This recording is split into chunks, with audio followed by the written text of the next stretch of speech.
pessoal, boa tarde, tudo bem? Eu sou a Farley, sou a responsável pela área de marketing da Actio. Estou aqui hoje numa missão super difícil, que é representar o nosso CEO, Guilherme Barbaça. Ele hoje está com uma indisposição, estamos na torcida, né, para que não seja Covid, né, se Deus quiser não vai ser, mas eu quero, né, preciso aí da ajuda de vocês, né, para que vocês, junto comigo aí, consigam levar esse evento para frente, né? Nós trabalhamos aqui para trazer o melhor conteúdo para vocês, reunimos, né, os principais especialistas aí na área, nomes renomados, pessoas que entendem do que estão falando, e para que a gente consiga discutir pautas relevantes, né, pautas que sejam relevantes no cenário corporativo atual, e a intenção do evento é que a gente consiga se conectar, aprender e discutir sobre os desafios, né, das empresas e o mais importante, que a gente consiga sair daqui, né, já com a missão de desenhar o futuro juntos, né? Eu acho que esse é o principal objetivo, né, do nosso evento. Apresentar um pouquinho para vocês do que é a Actio, né? A Actio é uma empresa que tem mais de 15 anos de mercado. Nós somos uma empresa de software de gestão, pertencemos ao Grupo Falcone. Então, muito além de tecnologia, né, a gente tem um DNA muito forte de metodologia de gestão, né? O nosso foco, ele é garantir a sustentabilidade do negócio, né? Menos suor, mais criatividade, né? Para que a gente consiga, de fato, inovar, trabalhar a questão da transformação digital, a transformação cultural, né? Que com a pandemia isso veio tão forte, né? Então, esse é o principal objetivo da Actio, né? E tudo isso sempre pensando, né? Pensando no cliente, pensando em como fazer o melhor e como entregar o melhor para vocês, né? Então, a gente vê aqui, né, depois de 2 anos, né, enfrentando uma pandemia sem precedentes, que a gente imaginou aí, né, na verdade, que ia ser só um ano, a coisa se prolongou, as empresas tiveram que se preparar para um home office, tiveram que se preparar para uma questão do digital, da transformação, muitas estavam prontas, muitas não, muitas ainda estão se preparando, né, se ajustando, e a gente vê que o cenário das empresas e o cenário do universo do trabalho, ele mudou completamente, né? Então, a pergunta que nos resta, né? Será que nós estamos prontos? E se nós não estamos, né? O que a gente pode fazer para que a gente possa iniciar esse processo, né? Isso que é o mais importante, né? Falar para vocês aqui um pouquinho do que é o nosso evento. Então, a gente tem ali uma plataforma, né? No qual a gente, né? Agora os eventos são virtuais. Então, a gente tem aí uma exposição virtual, né? Então, a gente tem o auditório, onde vão acontecer nossas palestras. Nós temos a sala de exposição, onde a gente tem um stand da Actio, para quem queira, né? Quem quer saber mais um pouquinho, conhecer os produtos, conhecer a nossa história, tirar alguma dúvida, se conectar com a gente. Nós temos também uma sala de networking.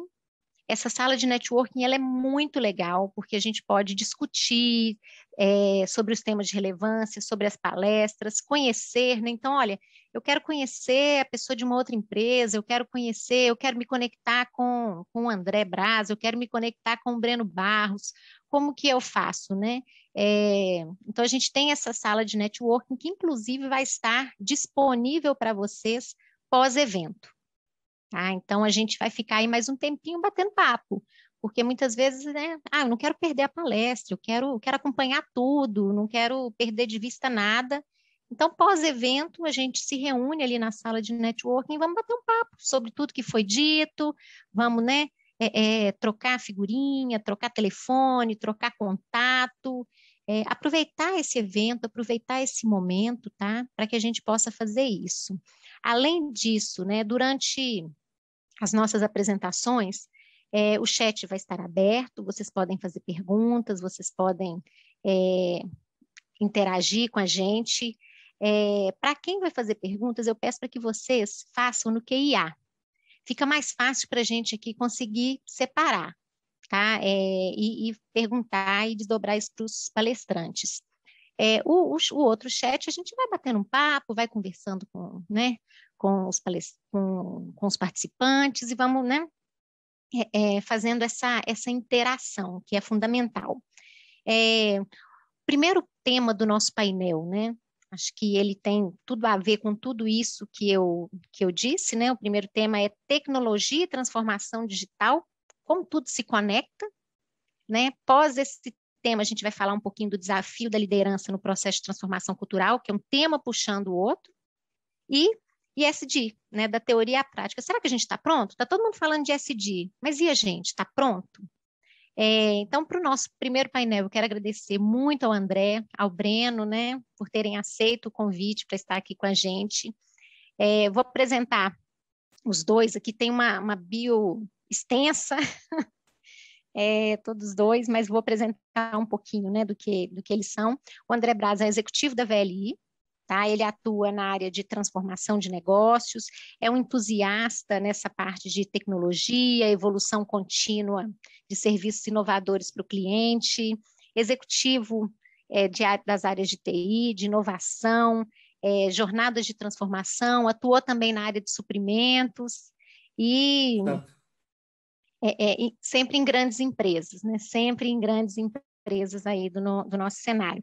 O Breno, ele é o diretor de transformação da Falcone, mas tem uma história também muito relevante em grandes empresas também, trabalhou durante muitos anos na Stefanini, foi o head de inovação da Stefanini, tem mais de 17 anos de experiência de tecnologia e inovação, não parece, né? A gente olha para o Breno, a gente não acha que parece, né? 17 anos de estudo, mas é professor na FIAP, trabalha ali com crescimento de startups, de tecnologia, é mentor, é investidor, mas é um prazer ter vocês, acho que vai ser muito rico essa nossa troca. E aí, André, vamos começar por você, né? Acho que o muito relevante, né? Uma pergunta que é muito relevante para a gente começar esse bate-papo, né? No contexto do cenário do negócio, né? Qual que é o impacto nas empresas que você entende que é causado pela velocidade da transformação digital? Olá, boa tarde a todo mundo. Farley, obrigado pelo convite, estou muito feliz de estar aqui com vocês.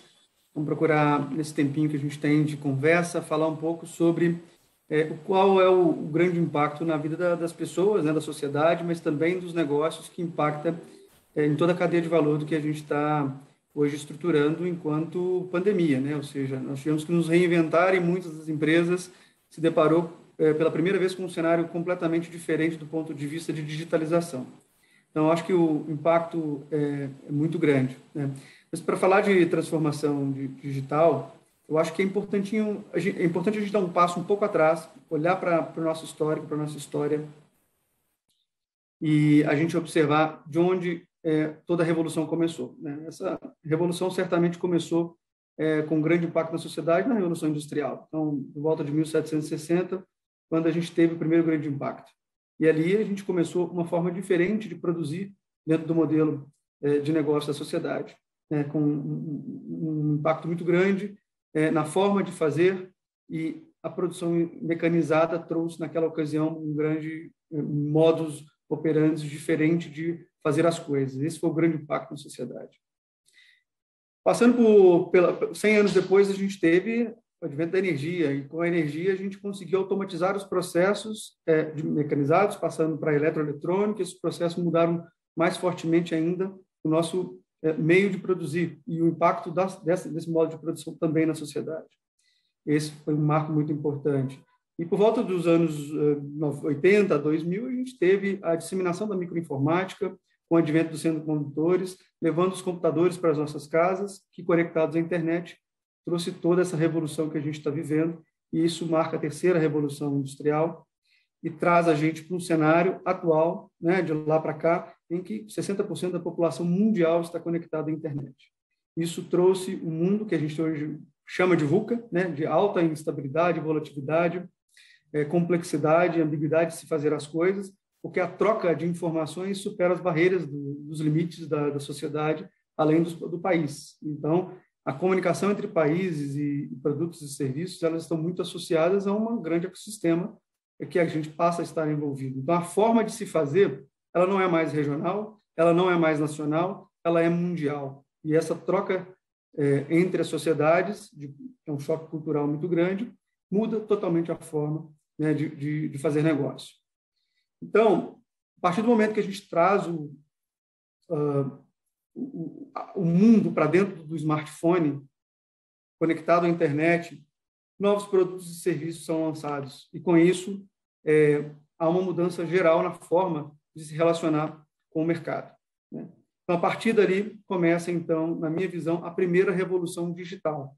Eu prefiro falar primeira revolução digital ao invés da quarta revolução industrial ou indústria 4.0, porque, de fato, nesse momento, ele é um marco na história. E, dentro desse contexto, a gente tem uma gama de aprendizados a fazer do ponto de vista de negócio e também da sociedade. Então, posso seguir na fala? Bom, então, falando um pouco disso, né? Uma vez que já é uma realidade, ou seja, nós já temos uma cultura digital e não há problema nenhum em a gente reconhecer isso. Ontem mesmo, eu vindo da empresa para casa, eu pulo na empresa ontem, no escritório, e no caminho para casa eu pedi, né, um táxi pelo aplicativo, e durante a jornada do táxi do aplicativo até a minha casa, eu troquei mensagens com a minha equipe pelo WhatsApp, eu troquei mensagens com a minha família pelo WhatsApp, eu me conectei através do aplicativo no meu banco, eu fiz a compra de um seguro, renovei um seguro, eu sabia que eu teria dificuldade de comer quando eu chegasse em casa, então eu calculei o tempo e pedi um produto para ser entregue na minha casa através de um iFood, que é um outro serviço que a gente também está consumindo muito hoje em dia, como o Rappi e outros de entrega. E, dentro desse contexto, também fiz uma série de ligações pelo próprio WhatsApp, e tudo isso dentro de um carro, né? Isso só foi possível porque nós mudamos a forma de se relacionar com o consumo. E hoje, nesse momento, a gente entende o impacto disso na medida que a gente reflete, mas é tão natural que a gente não observa o quanto isso trouxe de facilidades para a nossa vida. Então, nós já vivemos uma cultura digital, nós já somos uma sociedade digital. E, falando desse contexto, qual é o impacto disso tudo nas empresas? Isso só foi possível, né? Essa jornada minha, da minha casa, do trabalho à minha casa, consumindo a quantidade de informação, tomada de decisão, serviços, porque a gente conseguiu convergir um conjunto de tecnologias em serviços que, de fato, chegam até os consumidores de uma forma muito mais simples, natural e tangível, e permite a gente usufruir disso. Então, dentro desse cenário, a gente tem um contexto muito mais amplo, que é a transformação do negócio das empresas, e se tem alguma empresa que não começou esse movimento há pelo menos 2, 3 anos, ela está muito atrasada. Então, muito provavelmente, ela tem que observar na corrida de 100 metros rasos que ela já está 50 metros atrasada e, possivelmente, se ela não pegar um foguete, ela não vai existir no futuro. E isso não é uma escolha, ou seja, é um modelo que a gente tem que se inserir. No contexto do mundo VUCA, onde a gente tem um conjunto de volatilidades, a gente prefere observar que o V da volatilidade, na verdade, ele é uma visão, ou seja, as pessoas precisam olhar para essa instabilidade e usufruir delas dentro do contexto de oportunidade. Então, por que não da volatilidade a gente transformar em visão? Por que não do uncertain, do inglês, que é a incerteza, a gente não usar isso para trazer uma espécie de celeridade para dentro dos nossos processos de tomada de decisão? Por que não, para dentro da ambiguidade, a gente não implementar a agilidade em detrimento e aí a gente tomar decisões mais rápidas? Então, dentro da complexidade, por que não a gente buscar claridade, clarificar as coisas para que a gente, de fato, veja, entenda, tome as decisões mais rápidas e mude o cenário e adeque o nosso comportamento corporativo o mais rápido possível para que o mercado perceba a nossa reação e, de fato, a gente consiga pegar o time das coisas e não ficar para trás. Todos os dias... Pode falar. Sim? Na verdade, né, o que eu quero até te perguntar, né? Dentro desse processo, né, de transformação nas empresas, a gente tem uma série de tecnologias que estão rondando aí, né? Então, quais que você acha, né, que são as principais tecnologias que já estão nos rondando e as que a gente vai ver deslanchar aí nos próximos anos, né? Perfeito. Bom, dentro do contexto de transformação, a gente tem uns pilares. O primeiro pilar que a gente trata é colocar o consumidor no centro, ou seja, todos os hábitos são relevantes. O engajamento do consumidor com os produtos e a experiência é extremamente o centro daquilo que a gente vai fazer enquanto produto. Esse é o primeiro pilar. E dentro disso, a gente já aplica ali algumas tecnologias. Para conhecer o hábito dos nossos clientes, a gente tem inteligência artificial, que já é uma realidade. A gente tem machine learning, o aprendizado de máquina o tempo todo, usufruindo dos nossos movimentos na própria internet para nos ofertar a partir do entendimento do nosso consumo, dos nossos hábitos e nos propondo alternativas. Então, não é raro a gente entrar em qualquer aplicativo e ter 3, 4 ofertas de produtos e serviços com base em pesquisas que nós fizemos na internet. Então, isso já não é novo, isso tende a amplificar cada vez mais. Então, eu acho que a IoT, combinado com machine learning, combinado com outras técnicas de inteligência artificial, robótica e automatização, eu acho que é algo natural, né? Eu acho que no segundo pilar, a gente da transformação digital, que é importante, é o empoderamento das equipes, o empoderamento dos colaboradores. E trabalhando em home office, isso muda completamente a regra do jogo. Então, caiu por terra se tinha alguma empresa que duvidava de que era possível manter a produtividade, falando inclusive de tecnologia num cenário de home office, eu acho que não há mais dúvida. Esse assunto, na minha visão, está superado, né? Então, eu acho que o empoderamento das equipes e principalmente o uso dessas tecnologias de colaboração são fundamentais para que a gente tenha, no contexto da transformação digital, no mundo dos negócios, essa conectividade com a colaboração e o auxílio para que as empresas possam ser mais produtivas e menos engessadas do ponto de vista de processo. E dentro disso, né, a gente tem os pilares, a gente tem a empresa. Ô Breno, fica à vontade também, tá? Se você quiser fazer alguma pergunta, interagir, eu sei que Estou você prestando tem atenção aí. aqui, tá ótimo. Tudo bom, gente? Aí, André? Beleza. Ei, Breno. Então, dentro disso que você falou, né? Então, a gente tem a questão das empresas que têm que adequar a velocidade, a gente tem os pilares, né, dessa transformação digital. E aí, a gente tem por detrás disso tudo pessoas, né, que vão estar fazendo com que isso funcione, né? Então, o que você acha aí, né, do perfil do executivo, né? Qual que é o perfil do executivo? O que é necessário, né, para que um executivo tenha para que ele consiga liderar essa jornada, né, de uma forma adequada, de uma forma que funcione, né? Perfeito. Bom, Fale, primeiro a gente entender que a transformação digital ela é uma decisão que vem do C-level e desdobra com toda a companhia. A gente sabe que, enquanto mamíferos, a gente luta 10 vezes mais para proteger o nosso espaço do que para lutar por um novo espaço. Então, é muito natural que o fator cultura dentro das companhias ingessem, atrasem o processo de transformação, porque é uma mudança, inclusive de gerações. Você tocou num ponto importante, pessoas, né? Vamos lembrar, esse ano chega ao mercado de trabalho a geração Z. Então, se nós estamos convivendo com os millennials, juntamente com a geração X e Y, passando agora com a geração Z a partir desse ano, no mercado de trabalho, que tem hábitos de comportamento, de consumo, culturas completamente diferentes, todos os vieses, seja de consumo, seja de modo de pensar, de consumir serviço, imagina num local de trabalho. Então, esse time chega para se juntar a nós. E, na minha visão, a liderança do CEO, junto com o C-Level e os executivos da companhia da transformação digital, ela é fundamental.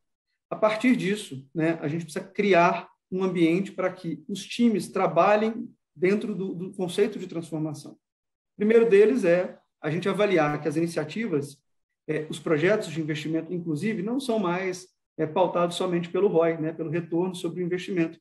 Talvez nós vamos criar novos indicadores na luz do contexto de cada empresa para avaliar o quanto aquele investimento ele é importante. Muitas vezes ele não vai dar lucro no primeiro momento, muitas vezes o retorno é sobre a imagem, é sobre a capacidade da companhia de ser rápida e outros indicadores que estão sendo discutidos nesse momento.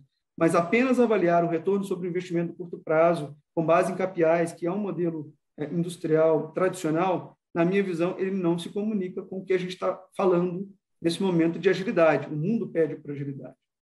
Então, as pessoas que fazem parte desse processo, os colaboradores, precisam ser empoderados para liderar e ter as suas ideias.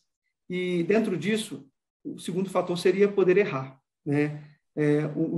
Nós fomos criados num modelo, principalmente da geração XY, de máxima eficiência. Então, errar era um pecado. E agora a gente se depara com um novo modelo, enquanto executivos, de que errar faz parte do processo para que a gente acerte. Né? Vamos pensar que Elon Musk, antes de chegar ao topo do sucesso com todo o desenvolvimento que ele fez, ele errou muito. Né? Ele errou e se levantou e se refez e reconstruiu, e em vários momentos ele pôde aprender com os erros e colocar isso à disposição do novo que ele estava criando. E o sucesso advém disso. Ele é um exemplo, mas nós temos vários dentro do mercado. Então, errar é algo que os executivos precisam permitir e fazer desse erro um grande aprendizado para que ele vire um ativo e acelere o processo de transformação. Legal, legal. E dentro disso, você tem alguma experiência, né? Algo que você pode contar para a gente aí, né? Olha, fiz, não deu certo, corrigi a rota. Muitas. Nós não temos... A empresa que disser que não erra ou que não errou nesse processo, muito provavelmente ela não se desenvolveu, porque necessariamente o erro faz parte do desenvolvimento, faz parte do processo. E o primeiro grande desafio é a gente que veio de uma geração muito voltada, como eu disse, para a eficiência, a permitir o erro e aprender com o erro. Então, ele está exigindo dentro do nosso contexto uma aplicação de conceitos, né, do lifelong learning, onde o aprendizado contínuo ele passa por aprender a desaprender, de modo que a gente consiga desaprender daquilo que nós aprendemos e não faz mais sentido nos dias de hoje, e aprender um novo, e através desse processo o erro faz parte e tudo bem. Então, nós já investimos em projetos com metodologias ágeis, tentando buscar uma forma de cumprir com um padrão de mercado, com um framework de mercado, mas que para o nosso modelo não funcionou muito bem. Então, a gente teve que adaptar o framework. Com isso, claro, a gente já perdeu alguns desenvolvimentos que estavam pré-prontos, que não funcionaram, alguns MVPs que deram errado, principalmente na parte de desenvolvimento de software e aplicações que a gente modelou, atendimento a iniciativas de clientes, onde a gente achava que sabia o que o cliente queria. Produzimos uma série de artefatos e quando apresentamos para o cliente, ele falou, não é nada disso. Vocês não me envolveram numa etapa crucial, que é a etapa de dores. Então, a gente, através de uma pesquisa, através de um NPS, a gente já foi direto para o fazer. E a etapa de discovery junto com o cliente, ela é fundamental. E nós aprendemos isso, implementamos e exponencializamos, principalmente no ano de 2009, sessões de design thinking junto com o cliente, para que a gente pudesse ali discutir as dores, discutir quais são as prioridades, o que o cliente de fato entende que é valor, e aí as nossas ações de projeto serem direcionadas para os clientes. Então, correr para fazer algo sem discutir com os clientes é algo que a gente aprendeu, que não se faz, e desde então a gente tem feito contado muito com o apoio dos nossos clientes dentro da tomada de decisão, inclusive de priorizações do que nós vamos fazer como iniciativas. Muito bacana, muito legal. Eu vou aproveitar, então eu vou puxar um gancho aqui com o Breno, né? Para a gente já começar aí essa discussão. E bem dentro disso que o André falou, Breno, a gente, às vezes, né, tem dúvidas que são até básicas, né? E dentro delas, e aí, transformação digital e tecnologia, você acha que isso é redundante? Legal, cara, eu estava prestando atenção aí o André falando e eu acho que o meu papel aqui vai ser pegar alguns takeaways, né, algumas coisas do que ele falou que é super relevante, assim, então vou construir e co-criar com ele, né? Ele trouxe um contexto super importante, que ele trouxe a história, né, da revolução e da evolução tecnológica que permitiu a conexão, né, entre as sociedades, os países, e o digital já está aí há muito, o 0 e 1, isso aconteceu, que ele falou, pelas redes, pela internet, pela grande rede, que era um monte de 0 e 1. E a transformação digital, ela é menos sobre tecnologia. A palavra digital, ela é a que menos é relevante no termo transformação. Ela é sobre transformação, e a transformação está muito no olhar, menos para você mesmo como empresa, e olhar mais para essas relações que o André citou. Né? Dessas relações que agora você está dialogando com o teu consumidor final, com a sociedade, com os acionistas também, com todo mundo, para você estar encontrando os verdadeiros job to be done, aqueles problemas que precisam ser resolvidos. E aí a tecnologia, ela pode ser aplicada ou não. Óbvio que a tecnologia está avançando demais, né? O André deu esses exemplos aqui. E possivelmente hoje, não só avançando, como ela vem barateando muito, então ela está se tornando acessível. Enquanto eu e o André e vocês todos estamos aqui falando, dois garotinhos podem estar disruptando as nossas empresas no Starbucks nesse exato momento, em algum lugar do mundo, com um cartãozinho de crédito dele, que ele conseguiu ali nesses fintechs. Então, está barato, está acessível, com poder de machine learning, de AI, na mão deles na nuvem. Então, está muito acessível. Então, a tecnologia, ela é importante, ela vai conseguir viabilizar algumas transformações, mas a transformação é no relacionamento, é nessa empatia de ter a escuta, de se relacionar, porque o inteligente hoje não é aquela pessoa que sabe tabuado, ou que decorou um livro de história como antigamente, é aquela pessoa que tem a capacidade de ouvir, de interpretar, de testar, como o André falou da falha, né? Você vai falhar, se você não falhar, você não evolui.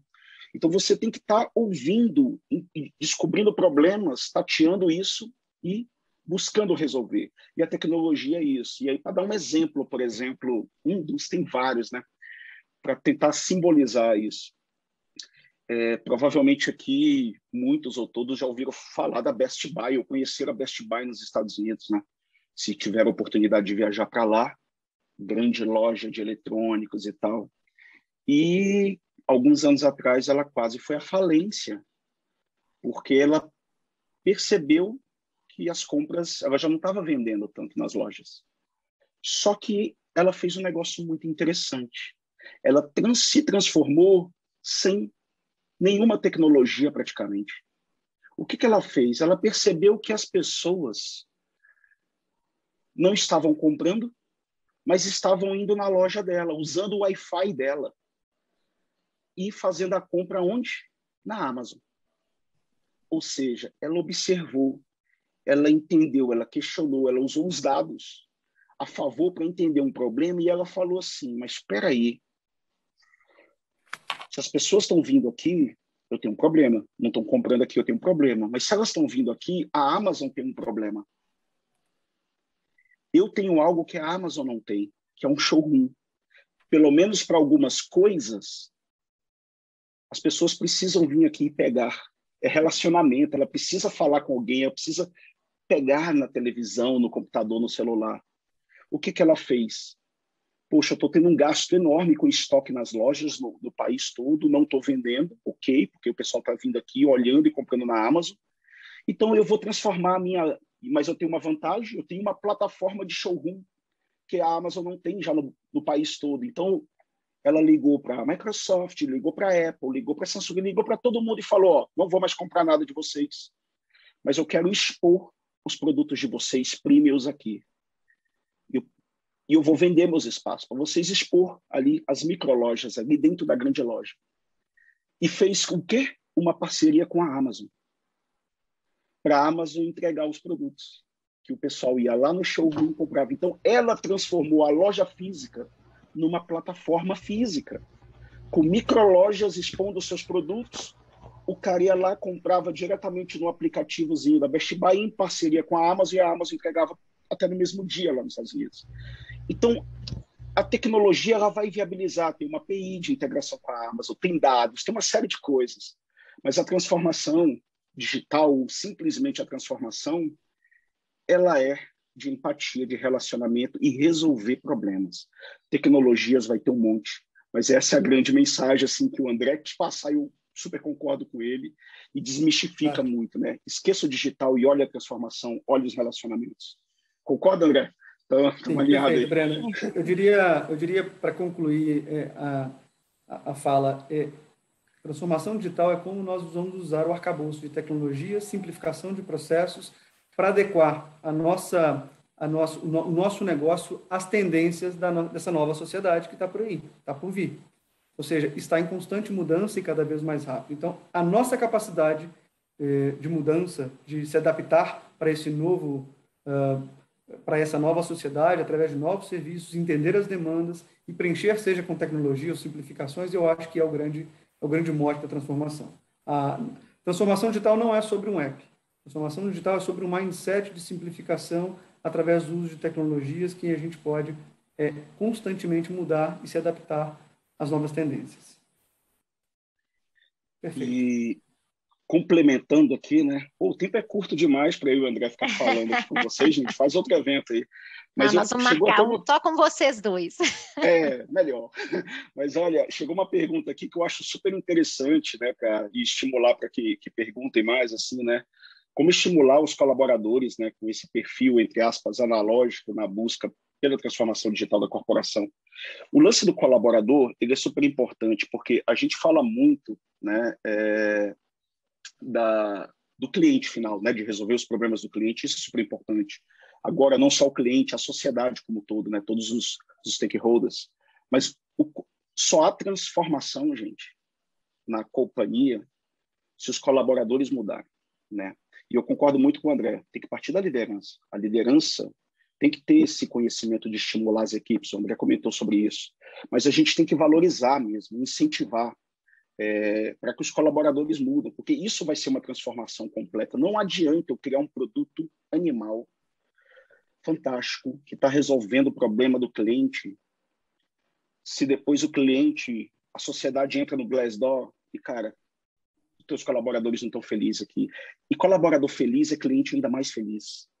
Se você aplica as tecnologias, a formas de pensar para dentro de casa, você vai estimular uma disrupção, né, vamos chamar assim, interna, para um modelo de trabalho mais fluido, um modelo de trabalho mais colaborativo, e você vai potencializar a criação de novas soluções da porta para fora. Então, assim, como incentivar? Tem várias formas, né? Teria um arcabouço gigantesco de como estimular, mas se eu fosse resumir, cara, cria um ambiente psicologicamente seguro para a galera colaborar, aceite as opiniões, sabe? Às vezes, cara, é tudo uma questão de empatia e escuta ativa, ouça, dê oportunidade para a turma ouvir. Tá todo mundo junto no mesmo barco, querendo colaborar, querendo opinar. E às vezes, se der uma opinião, se der uma sugestão que não é relevante nesse momento, segura. Explica para ela que o momento não é agora, mas que a gente vai colocar aquilo no parque-lote, no estacionamento, e no primeiro semestre e trimestre do ano que vem a gente vai priorizar aquilo, mas assim, não barre. Às vezes a gente perde a oportunidade de não avançar da porta para dentro porque simplesmente a gente bloqueia a fala. E eu não posso bloquear a fala do meu colaborador como eu não posso bloquear a fala do meu cliente final. Então, se eu fosse ser simplista, é isso. Vamos dar voz à comunicação em rede. Isso vai aflorar a confiança, o bem-estar e a colaboração. E com isso, como consequência, a inovação, a criatividade. André, me ajuda aí. Acho que você falou tudo e falou muito bem, mas eu acrescentaria que, de forma muito simples, né? Os clientes eles estão o tempo todo nos mandando mensagens e mudou muito a relação de consumo no Brasil e no mundo. Hoje, você não produz um produto, lança e vai atrás dos clientes. Isso não acontece mais. Os clientes eles querem hoje produtos customizados de uma indústria que pensa muito mais do que na própria indústria e na economia em escala. Então, os clientes observam, principalmente da geração dos millennials para cá, eles observam muito o impacto de sustentabilidade daquilo que está sendo produzido, quanto está sendo consumido. Eles fazem as próprias escolhas. Então, aquele jargão que o cliente não sabe o que quer, ele também mudou. Ele também é algo que a gente precisa aceitar. O cliente ele sabe o que quer. Então, tem cliente que ele sabe muito mais do produto que a própria empresa que o produz.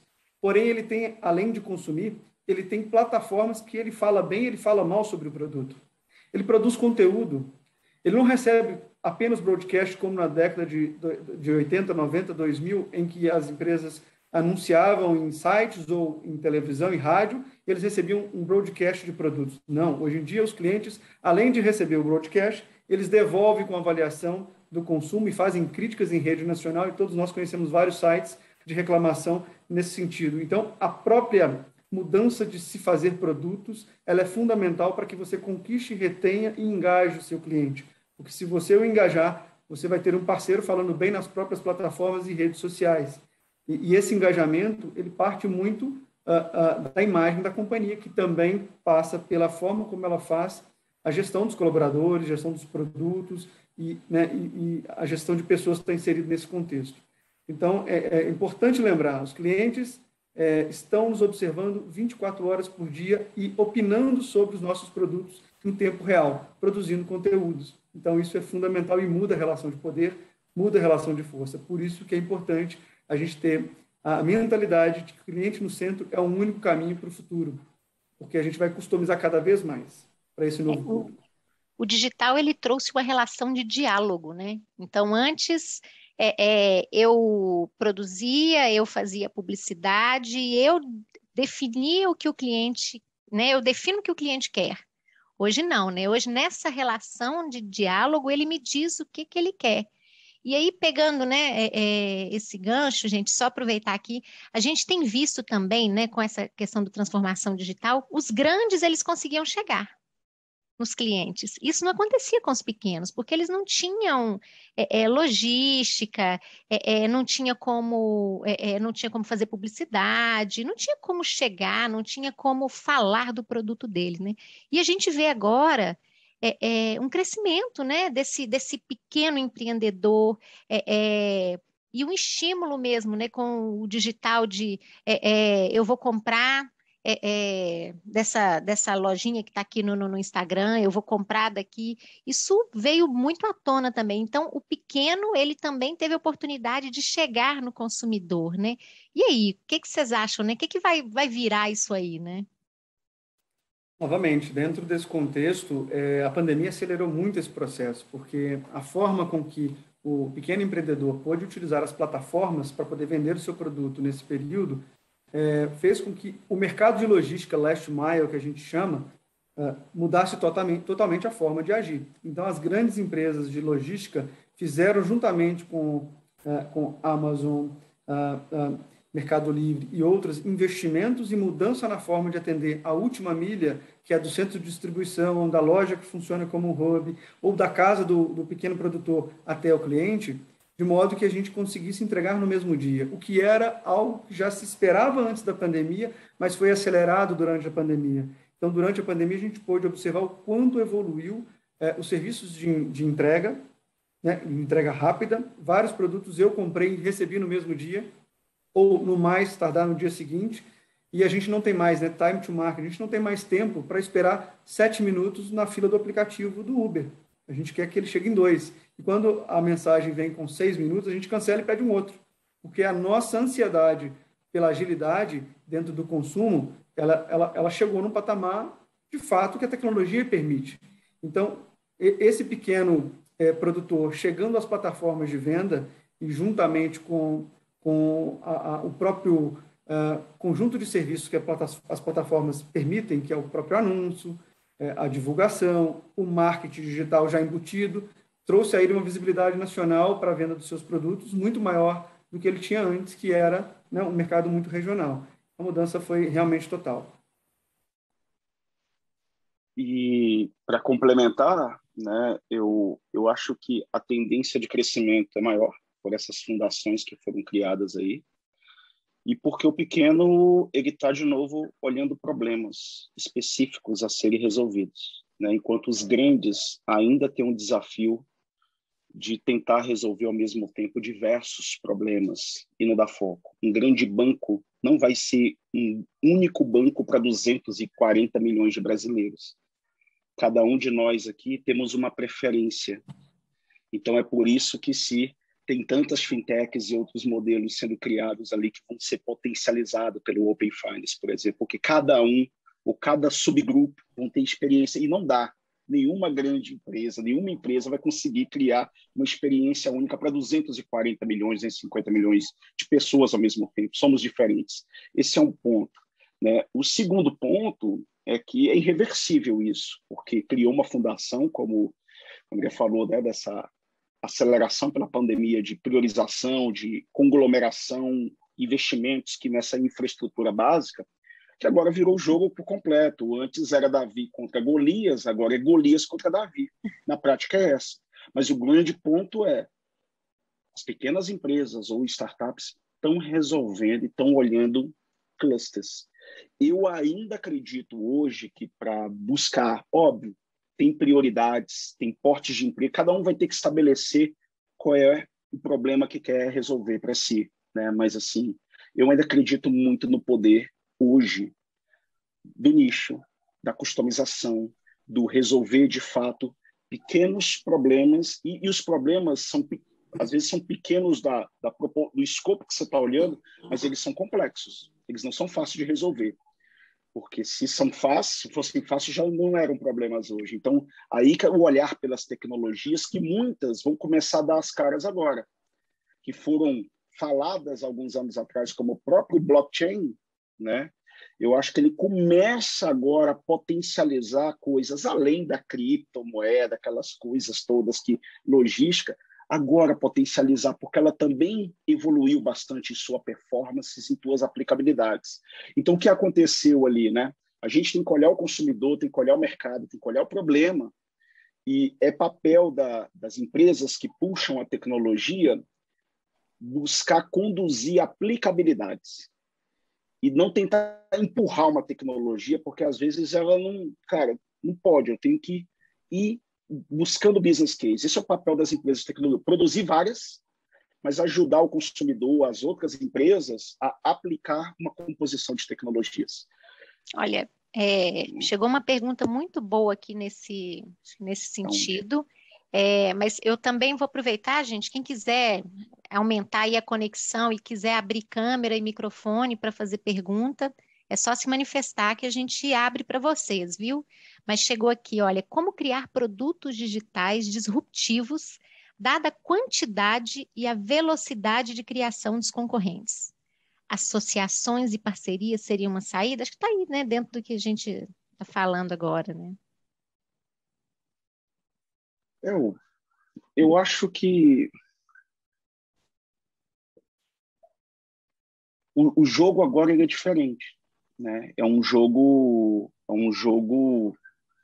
pela acessibilidade tecnológica, pela digitalização da infraestrutura que todo mundo está se comunicando e interagindo.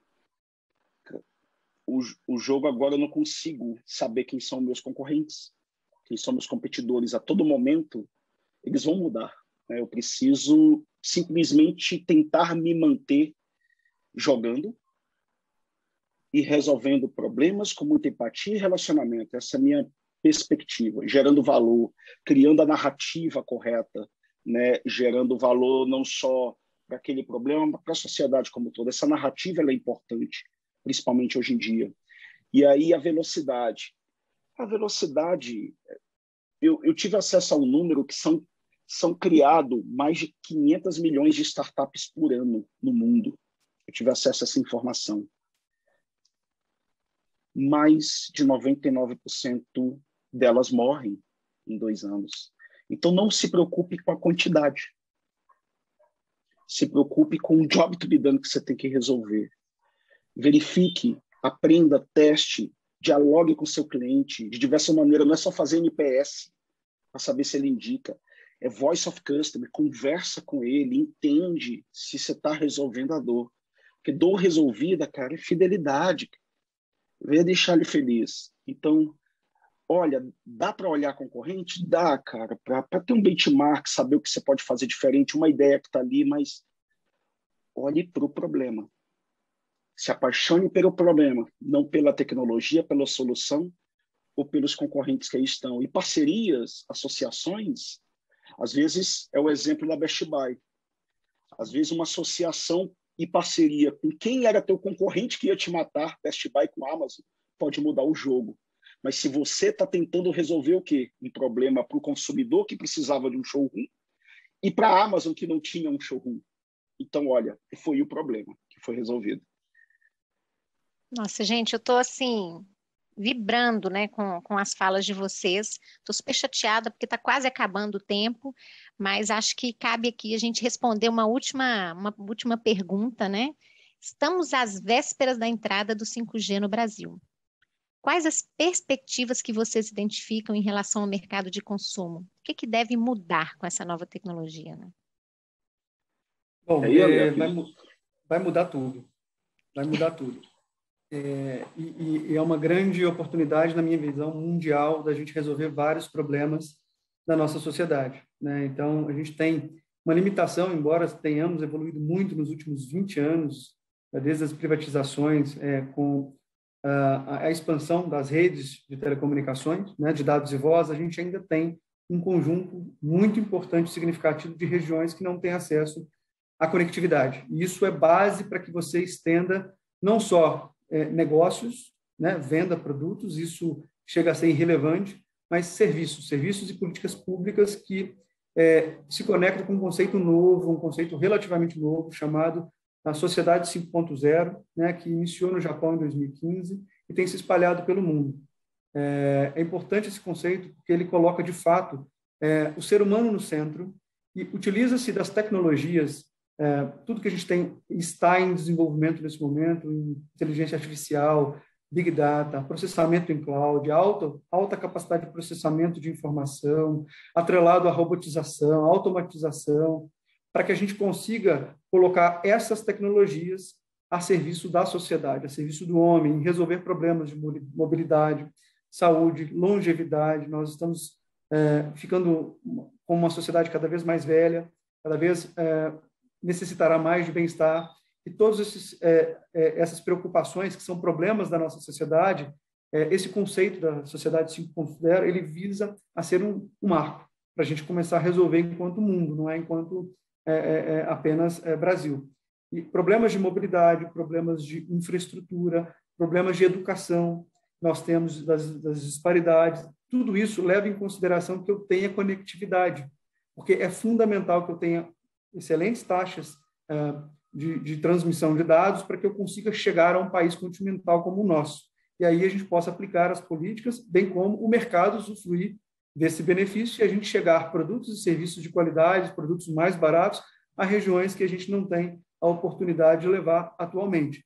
Então, o 5G ele traz uma revolução do ponto de vista de conectividade mundial, em que vai mudar, mais uma vez, dentro do cenário VUCA, que a gente mencionou no início, a forma de prover novos serviços, a forma de mudar o modelo de negócio das empresas, para que a gente repense a forma, as novas tendências, que, de fato, vai além da tecnologia para a transformação digital.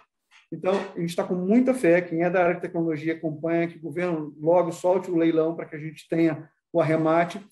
Tecnologia já existe, estandarização está sendo processada e discutida, mas a gente precisa de políticas governamentais associadas ao 5G para que a gente consiga levar a nossa sociedade para um novo patamar, olhando o ser humano como centro de fato. Exato. E só fazer um complemento, para fechar mesmo,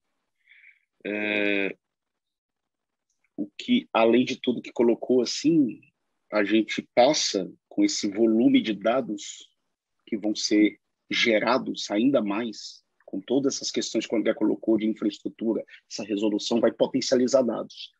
Mais dados é o círculo virtuoso do AI, do machine learning.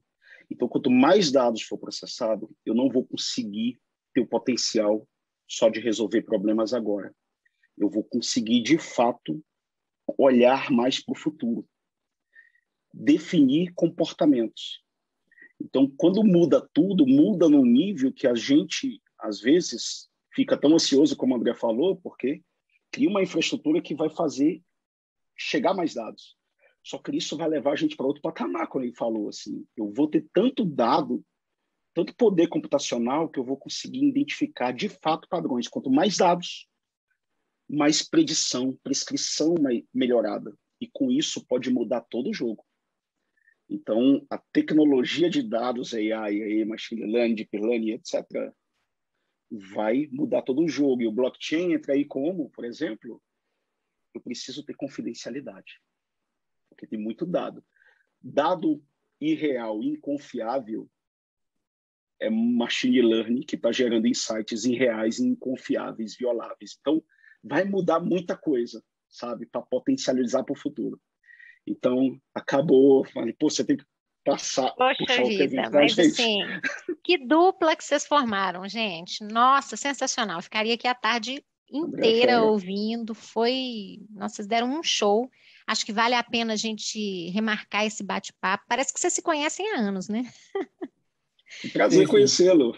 Super fera. Prazer, André. Todo meu. Fica à vontade, estou à disposição para a gente continuar essa conversa. Eu gosto muito do tema. E certamente a gente tem um novo olhar para a tecnologia e transformação que está acontecendo, e eu vejo com muito bons olhos essa evolução, porque é para a sociedade, né? Ou seja, o eu deixou de ser o grande ponto, e o nós é mais importante do que o eu. E é isso que a gente está falando nesse momento. Pessoal, obrigada, foi um prazer ter vocês aqui. Nós vamos chamar vocês aí, né? Vamos continuar essa conversa depois. O tempo foi curto, mas muito obrigada.